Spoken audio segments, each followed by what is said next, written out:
Muy buenos días, estimados alumnos de la especialización de gerencia tributaria. Hoy vamos a ver la sesión 1 de Hacienda Pública y políticas fiscales. Para dar contexto, permítanme iniciar con esta pregunta.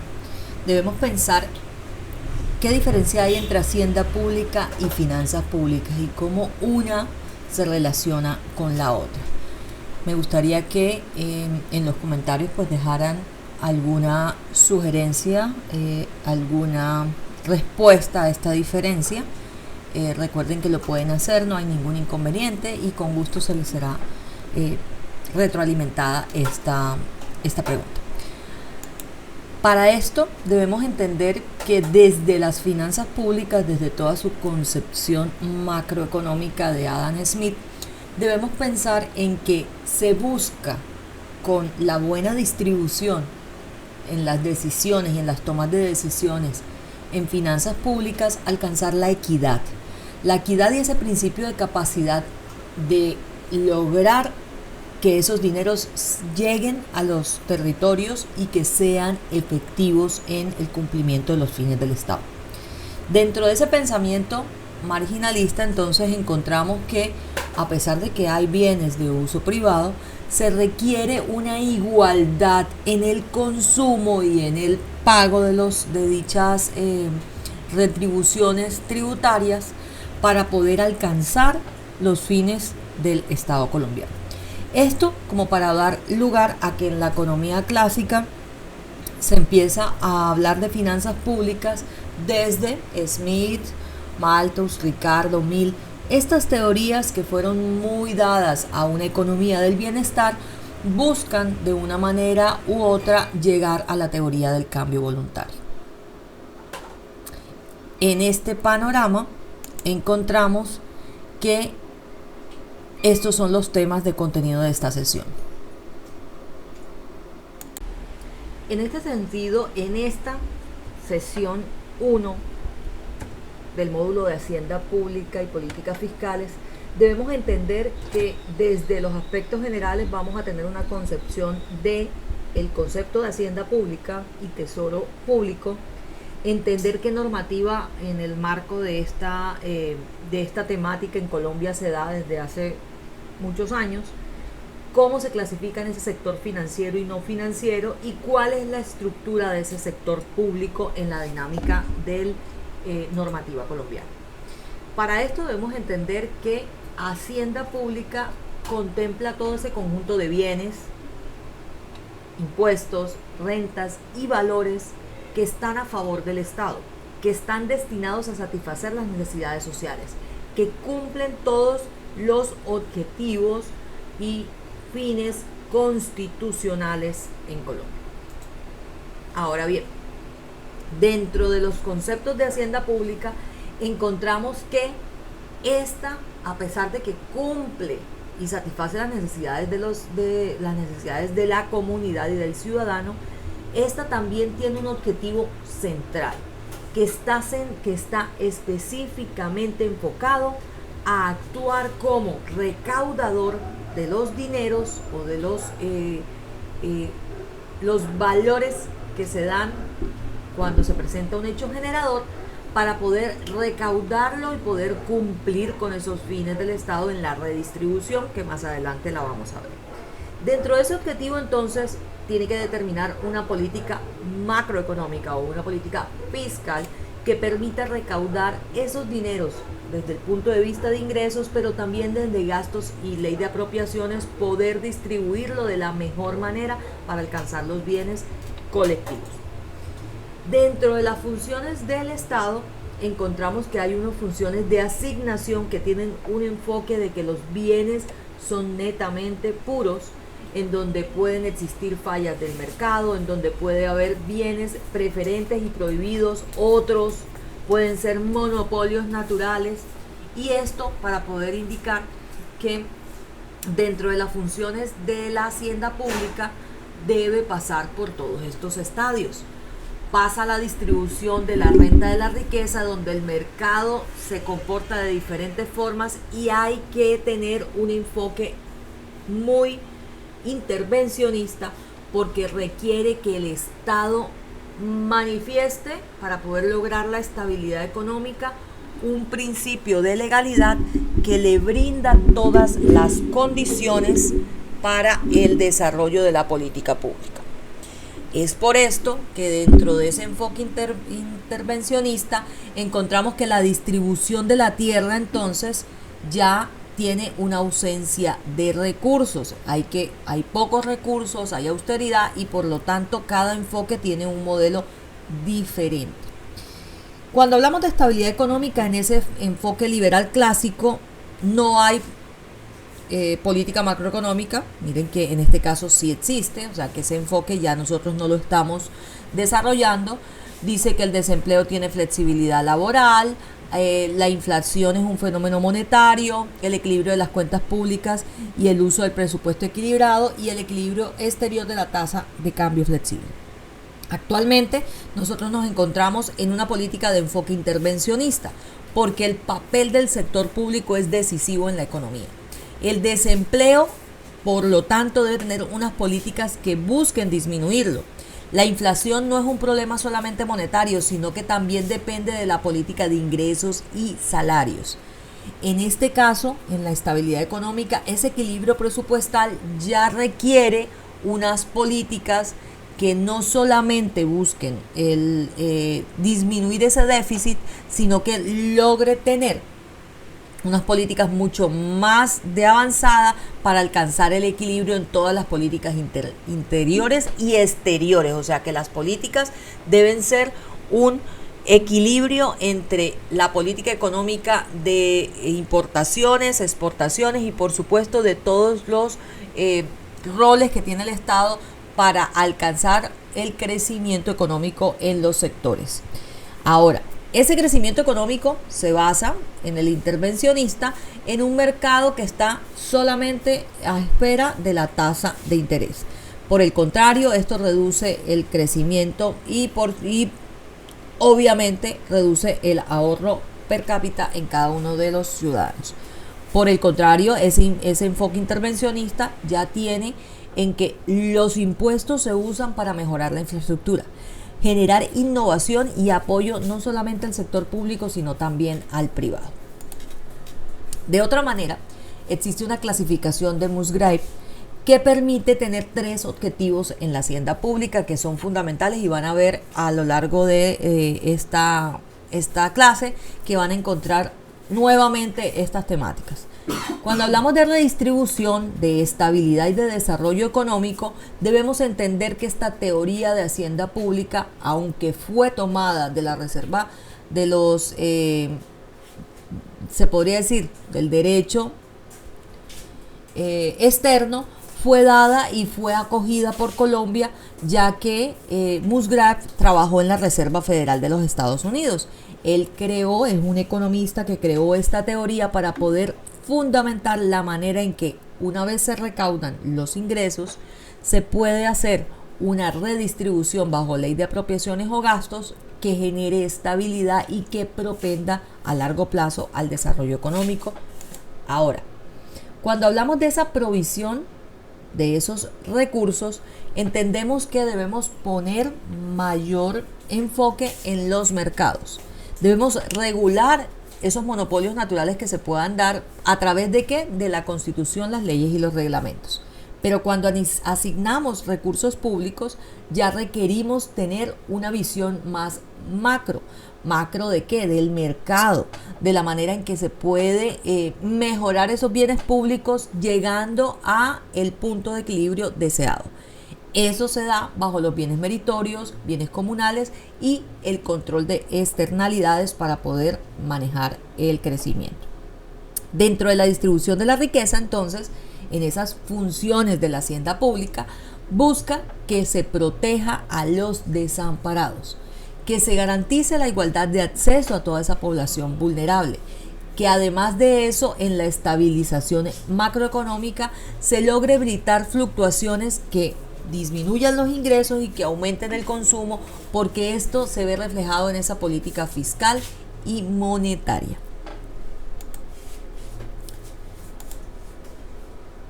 De otra parte, la teoría de la elección pública indica que Richard Musgrave, en esos límites constitucionales, dijo que habían dos categorías. Una de ellas, la exigencia de mayorías más cualificadas que tomen decisiones conscientes de esa fiscalidad, que establezcan una exención tributaria en el sector para impulsar el crecimiento, pero que esos límites de los objetivos de ese equilibrio presupuestal deben especificar qué nuevo gasto debe ir en consonancia con el nuevo ingreso para poder financiar ese gasto. O sea, que si nosotros tenemos un nuevo rubro, un nuevo plan de inversión y no existen recursos, debemos indicar cuál va a ser el ingreso que va a sustentar para preservar el equilibrio presupuestal en las finanzas públicas. Dentro de la hacienda pública y la normatividad positiva, encontramos que existen todo este marco normativo. Existe la Constitución Política, está la Ley 1530 del 2002 que regula el funcionamiento del Sistema General de Regalías. Ahora la 1583 del 2011 que ya habla en materia de presupuesto, responsabilidad y transparencia de esas entidades territoriales. La 1473 del 2011 que ya es más enfocada a las reglas fiscales.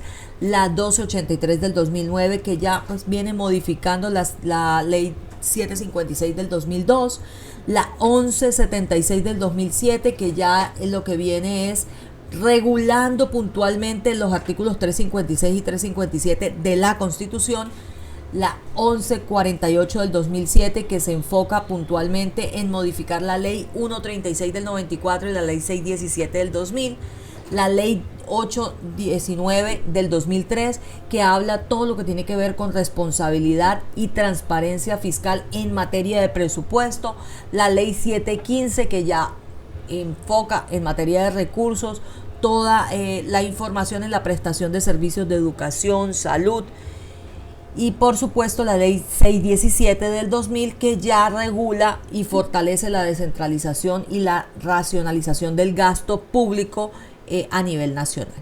Finalmente la ley 225 del 95 que enfoca su primer modificación a la ley orgánica de presupuesto. También encontramos la ley 152, ya lo manifestamos, la ley orgánica de presupuesto, la 179 que vuelve y modifica, la 136 que ya organiza el funcionamiento de los municipios, la ley 38 que ya se enfoca en hacer una modificación y compilación, y otros decretos que vemos acá y circulares que no voy a entrar a desarrollar. Para hablar de gasto público debemos tener presente el artículo 350 de la Constitución Política. La ley de apropiaciones permite dar un componente que ese gasto público debe estar enfocado a los fines del Estado y las líneas de política pública que se dan en el plan de desarrollo.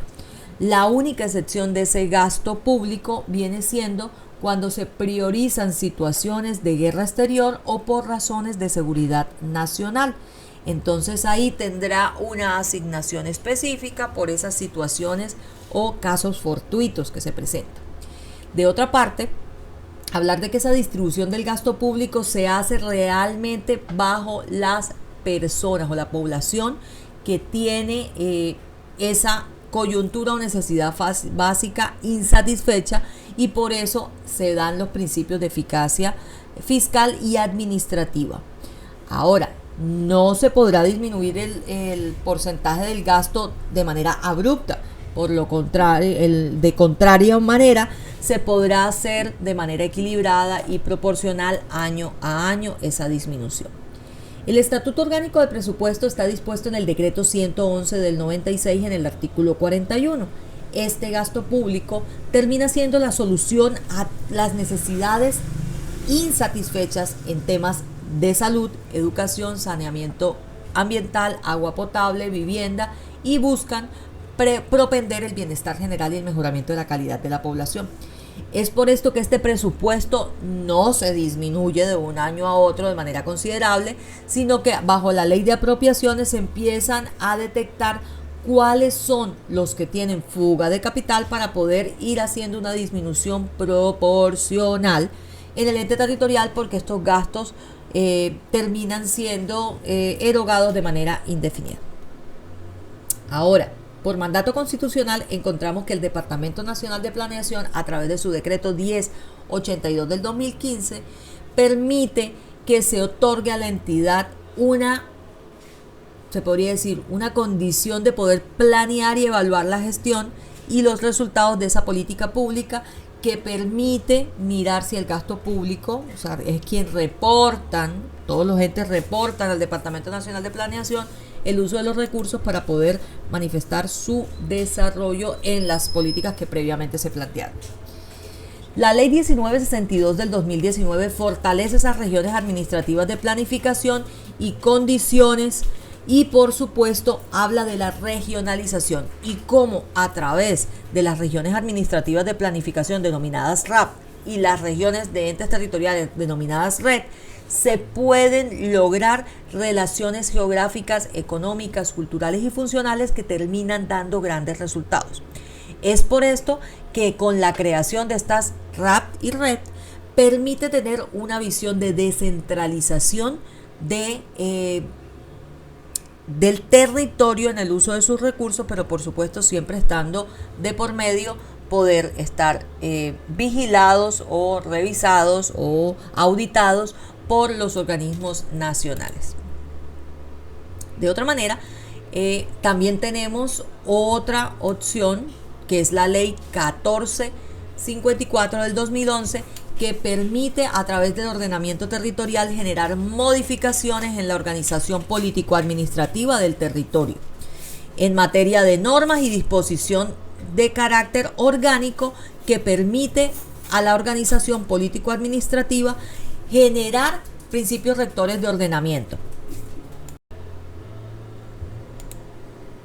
Dentro de los principios de legalidad debemos tener en cuenta que en relación a los tributos municipales se encuentran contemplados en el artículo 287, numeral 3 de la Constitución Política, que lleva a los municipios a brindar autonomía en la gestión de sus intereses, en el derecho a administrar los recursos, en la manera en que se establecen los tributos y por supuesto en que cumplan las funciones previamente descritas. El artículo 313 del numeral 4, por el contrario, impone a esos consejos la facultad de poder dirimir y poder sancionar los tributos que a su bien corresponden de carácter territorial. Dentro de los principios de legalidad de los tributos municipales encontramos que el artículo 338 le da la autorización a esos consejos distritales o municipales a que puedan imponer contribuciones fiscales o parafiscales, y además de esto le brinda la oportunidad de, a través de acuerdos, poder definir estas políticas tributarias. El artículo 72 de la Ley 136 de 1994, por su parte, lo que busca es que esto debe ir acompañado por una exposición de motivos y razones y alcance que sustenten esa posición. Por eso vemos en muchos de los acuerdos municipales que hay salvamentos de votos, hay gente que vota a favor, otros en contra, y esto debe ser con una exposición de motivos. De otra parte, existe una distinción entre las contribuciones fiscales y parafiscales. Las contribuciones fiscales están contempladas en el artículo 338, que están dispuestas en esos impuestos, tasas y contribuciones de carácter especial. Por el contrario, hablar de las parafiscales están dadas ya puntualmente por rubros específicos que son generados por la contribución, por ejemplo, seguridad social. Dentro de los principios de legalidad de los tributos encontramos que los municipios pueden generar, a través de ese principio de ley de garantía ley del principio de legalidad, pueden tener o fijar unas tarifas que, basadas en ciertos parámetros en esos estatutos tributarios territoriales, especifican esas tasas, derechos, contribuciones y por supuesto añaden al sistema un nuevo modelo de tributo que les permite lograr las finalidades de contribuir en alcanzar la política pública que se plantea en los gobiernos. Los municipios entonces pueden, a través de ese artículo 338, numeral 2, autorizar que mediante acuerdos estos creen estas nuevas tasas y contribuciones que permitan recuperar la prestación del servicio que se realizó, participar en esos bienes y servicios y por supuesto fijar el sistema y método de costos y beneficios para poder repartir de manera equilibrada en la distribución del sector. En el sector público, la clasificación de financiero y no financiero está muy demarcada y más en la hacienda pública. Para esto debemos entender que las finanzas públicas, aunque tienen dos competencias, recaudan, pero también distribuyen ese gasto público bajo la ley de apropiación. Ellas pueden tener dos situaciones. Una situación que corresponde al déficit público o superávit público. Pero ese superávit público es cuando tenemos un ahorro público. Hasta ahora no ha sido posible. Por el contrario, tenemos un déficit público porque aumentamos esa deuda pública. Esos objetivos de presupuesto terminan siendo un poco insostenibles en el tiempo porque la deuda cada vez va creciendo más. Y por supuesto, a largo plazo seguimos siendo obligados a seguir contribuyendo para pagar esta deuda. En este sentido, entonces, las finanzas públicas son una herramienta necesaria para entender cómo se va a financiar el gobierno nacional.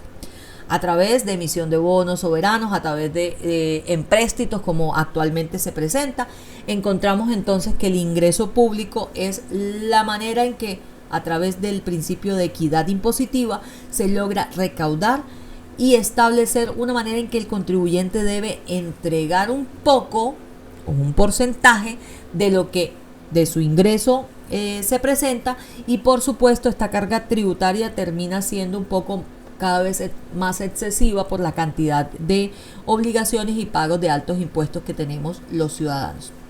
De otra parte, ese gasto público entonces define ese presupuesto estatal, termina manifestando la manera en que resolvemos esas necesidades básicas de los ciudadanos en salud, educación y seguridad y termina promoviendo esos proyectos de inversión que a largo plazo terminan ejecutándose, o sea, la manera en que nosotros resolvemos la infraestructura, la inversión e innovación y por supuesto cumplimos todas las necesidades del Estado.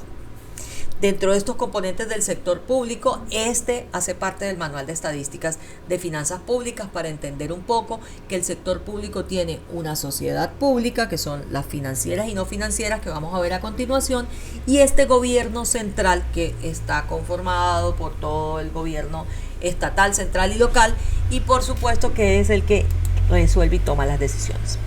Dentro de ese Manual de Estadísticas Públicas encontramos entonces que además de tener ingresos, gastos, intereses, déficit, superávit y finanzas y financiamiento, es una de las maneras de medir si las operaciones que se están dando en el Estado colombiano contribuyen con el crecimiento del país. En ese sentido, es relevante que para poder medir ese déficit o superávit en las empresas públicas, debemos tener en cuenta que se va a medir en tres ejes, un eje nacional, un eje departamental y un eje municipal. En ese sector público no financiero, aquí entramos en el primero, está compuesto por el gobierno nacional central, esas entidades de seguridad social, el sector eléctrico, el establecimiento público nacional, el sector público regional, las empresas públicas, los departamentos y otras entidades. De otra parte, ese sector público financiero que ya incluye todo lo que tiene que ver con las finanzas y la gestión económica, tiene que ver con Ministerio de Hacienda y Crédito Público, quien es el responsable de las finanzas públicas, Banco de la República, que es el encargado de la regulación monetaria y la supervisión, y la DIAN, que corresponde a la recaudación de impuestos y control aduanero. Por otra parte, ese sector público no financiero son todos los ministerios que a su bien corresponden, como educación, salud, transporte, defensa. Dentro de la estructura del sector público en Colombia existe una dinámica. Esa dinámica busca cumplir este régimen económico de hacienda pública. Cuando hablamos de esas libertades económicas, hablamos de que no son absolutas, sino que por el contrario están limitadas a lograr la equidad. O sea, nosotros no podemos hacer absolutamente nada que esté prohibido en el marco normativo. Esa libertad de economía, de competencia económica, te lleva a tener una responsabilidad, pero que está asociada a unos derechos. Que la empresa tiene una función social, que el Estado puede restringir esa libertad económica si va en contra de las normativas, que el Estado controla cualquier abuso en una posición dominante en caso de, por ejemplo, la situación del cartel del arroz, el cartel de los pañales, todo lo que se presenta, eso hace parte de una restricción de las libertades de competencia económica. Esa intervención del Estado empieza a dirigir a través de una política macroeconómica y una sostenibilidad fiscal, poder lograr el crecimiento económico proyectado a largo plazo. El gobierno central entonces termina siendo, y aquí viene el sector público consolidado, una administración central que está enfocada en gobierno central, presidente, ministros, departamentos, congreso y rama. Pero también encontramos unos establecimientos públicos nacionales, unos órganos de control como Contraloría, Procuraduría, Personería, Fiscalía, una organización electoral, y en la parte inferior encontramos esa administración descentralizada por esos gobiernos departamentales, municipales y establecimientos descentralizados que terminan ejecutando esa política pública económica de la hacienda pública, las finanzas públicas, y terminan gerenciando públicamente esas decisiones. De otra parte, existen unas empresas públicas no financieras, unas instituciones financieras y un banco central que no es objeto de discusión en esta clase. Dentro de esa pluralidad de jurisdicción encontramos que obviamente hay un derecho global, supranacional, que está enfocado en las políticas económicas de doble tributación, todo lo que tiene que ver con los convenios del LACAN, todo lo que tiene que ver con organismos internacionales en materia de importaciones y exportaciones. Ahí no hay ningún inconveniente. Está el derecho supranacional, que está dado por todos estos convenios que en la Constitución se presentan, y de orden nacional cuando nos generan todos estos planes de desarrollo, todos estos presupuestos nacionales y normativas de carácter nacional. Muy abajo encontramos la territorial, que son esas entidades territoriales que tienen una jurisdicción y autonomía sin irrumpir en el marco de la ley, en poder manifestar por acuerdos esos nuevos tributos que se puedan dar en la jurisdicción de la hacienda pública. Bueno, hasta aquí terminamos la sesión 1. Los espero en el próximo video con la sesión 2. Un fuerte abrazo.